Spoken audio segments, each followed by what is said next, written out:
క్షేమము నీ శాశ్వత జీవము నా జీవిత కాలమంతయు నీవు దయచేయువాడవు.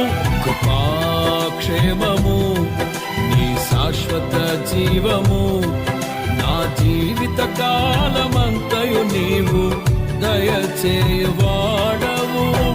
మహోన్నతమైన నీ ఉపకారమును తలంచుచు అనుక్షణము పరవశించనా నీ కృపలోనే పరవశించనా. మహోన్నతమైన నీ ఉపకారమును తలంచుచు అనుక్షణము పరవశించనా నీ కృపలోనే పరవశి